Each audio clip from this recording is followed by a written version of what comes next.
Assalamualaikum warahmatullahi wabarakatuh. Halo, selamat sore sahabat Bastin dan teman-teman di seluruh Indonesia. Selamat datang di podcast Bincang Sastra, 1000 Asa, Sejuta Karya.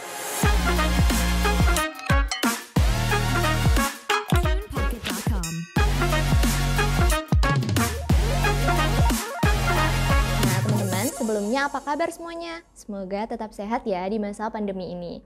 Teman-teman, di masa pandemi ini pada ngapain sih kegiatannya? Pasti pada rebahan terus ya. Duh, daripada rebahan terus, bikin malas gerak, mending nulis aja yuk kayak kakak-kakak narasumber kita pada sore hari ini. Nah teman-teman, pada kesempatan kali ini, sesuai dengan judul podcastnya, kita akan bincang-bincang santai tentang sastra nih. Sebelumnya, izinkan saya perkenalan diri terlebih dahulu ya. Biar teman-teman bisa sayang, karena kalau nggak kenal maka tak sayang. Oke, jadi saya Esti Landari, perwakilan dari Pendidikan Bahasa Indonesia Angkatan 2020 akan bertindak sebagai moderator pada podcast kali ini. Nah teman-teman, selanjutnya nih sudah perkenalan sama saya, selanjutnya kita perkenalan juga nih sama narasumber kita yang cantik dan ganteng pada sore hari ini.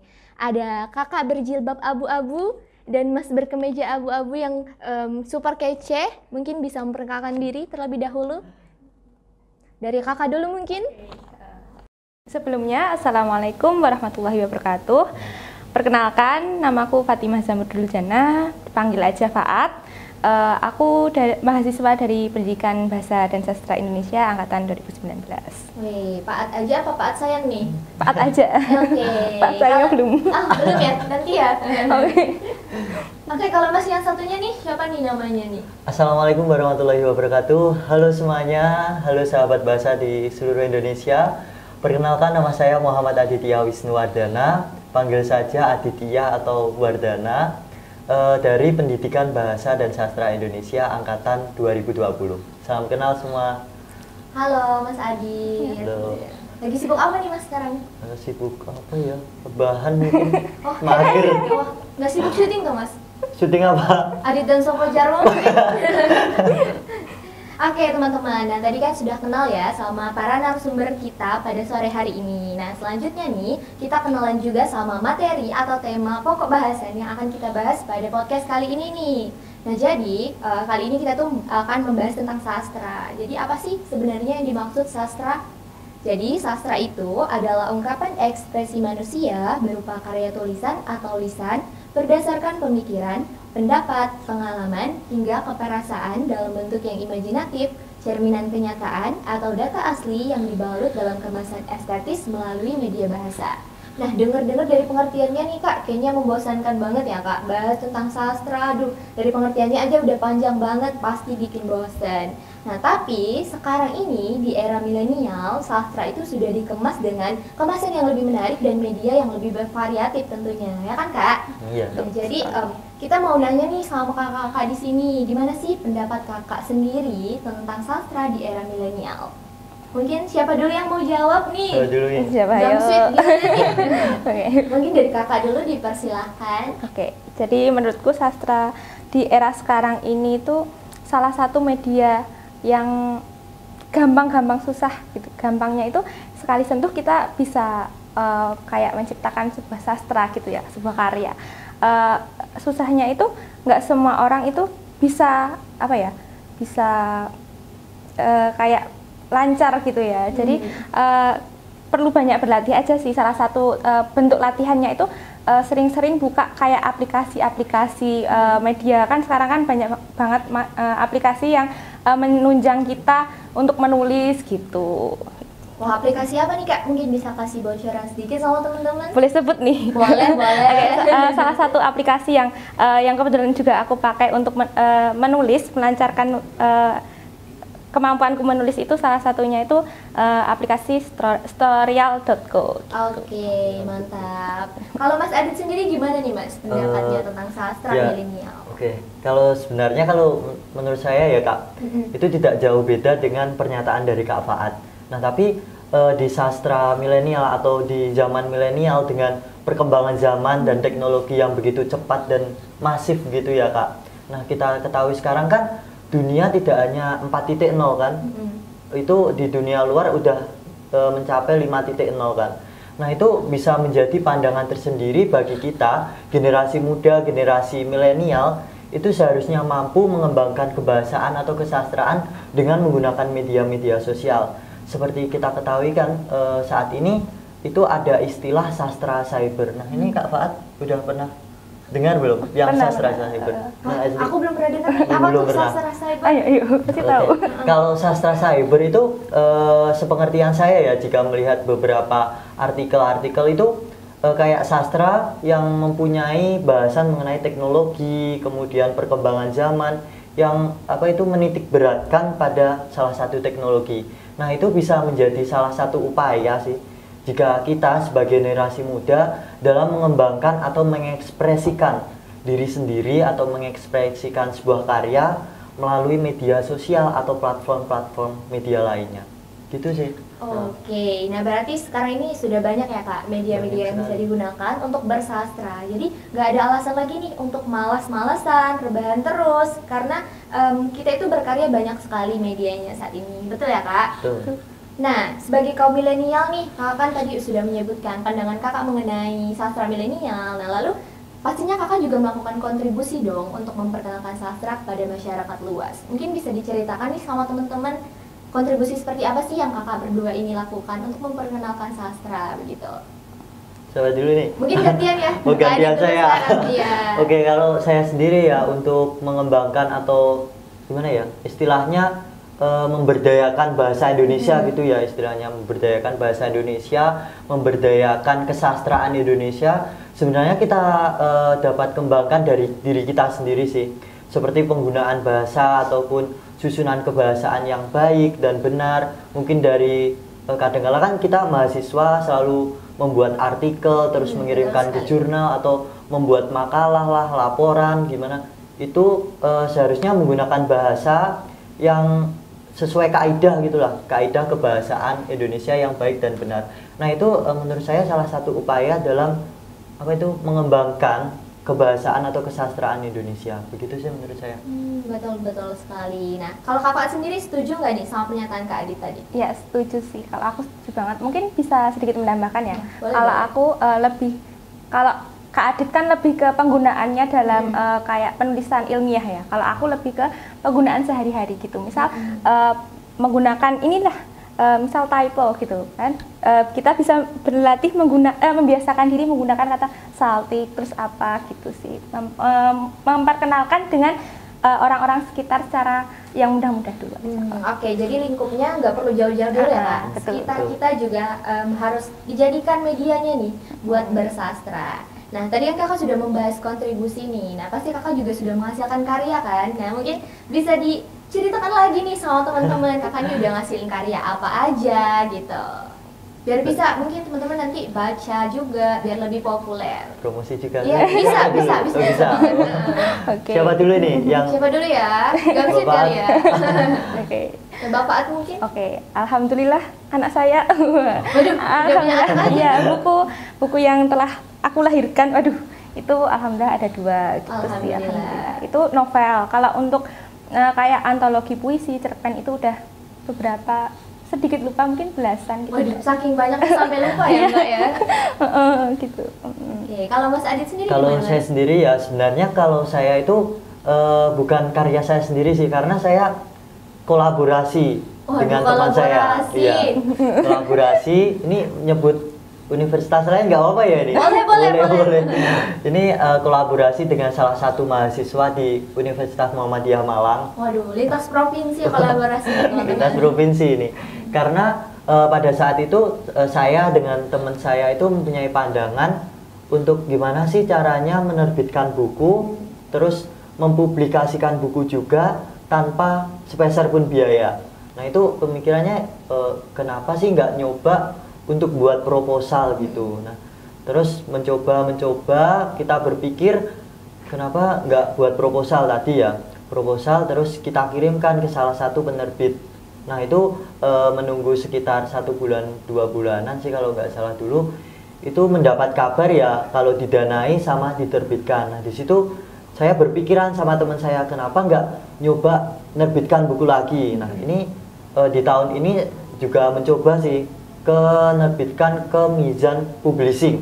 Nah, Mizan Publishing itu kalau kalian cari teman-teman di Google itu pasti ada Mizan Publishing, nanti ada alur atau sistematika sendiri dalam mengajukan buku itu. Oke. Jadi Mas Adit ini kolaborasi sama teman-teman, sama temannya nih maksudnya. Aduh, temannya apa demannya nih?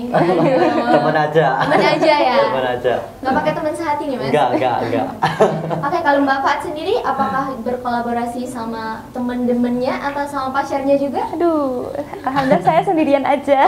Single Lila ya Mbak Iya, ya? single. Aduh.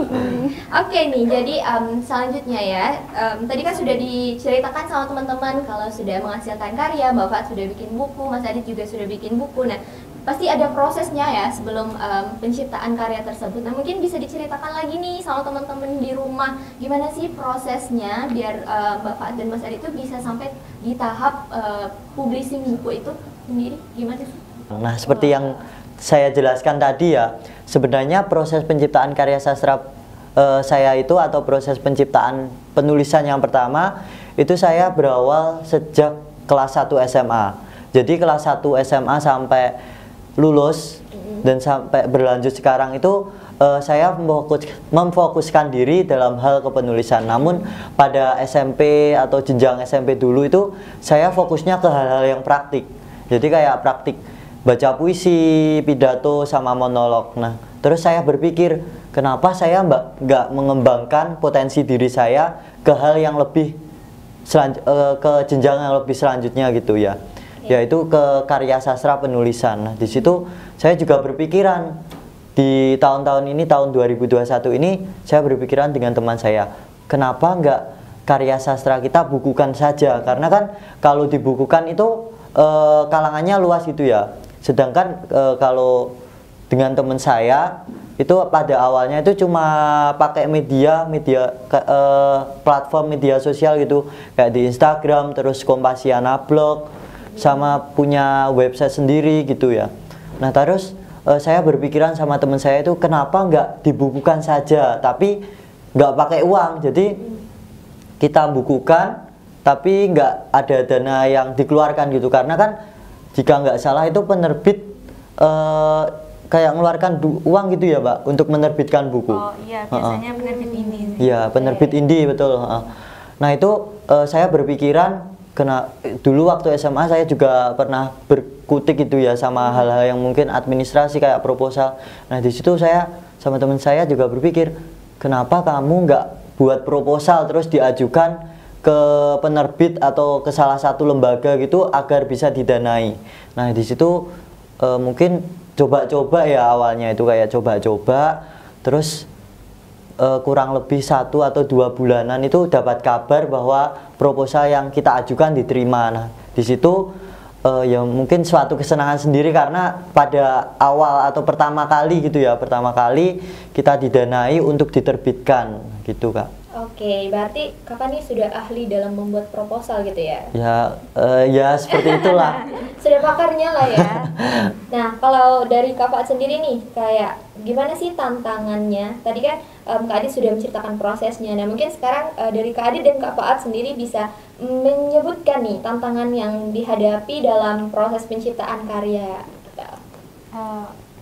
Boleh aku? Iya, Bapak dulu. Iya, kalau aku sih tantangannya itu lebih ke dari diri sendiri. Jadi personal gitu ya, Mbak? Jadi kayak, ini karyaku bagus nggak ya? Ini karyaku pantas dibaca nggak ya? Memberikan apa ya, kayak sudut pandang baru, atau mungkin apa sih, kayak mungkin amanat istilahnya ke orang, para pembaca, apa enggak gitu. Oke. Kalau dari Kak Adit sendiri? Kalau tantangan saya sendiri ya, pada awalnya itu mungkin saya kok ceritanya gini, masih belum percaya diri gitulah. Tapi sejak berproses, terus ada niat, terus saya juga kolaborasi dengan teman saya, kan saling memberikan masukan dan saran gitu.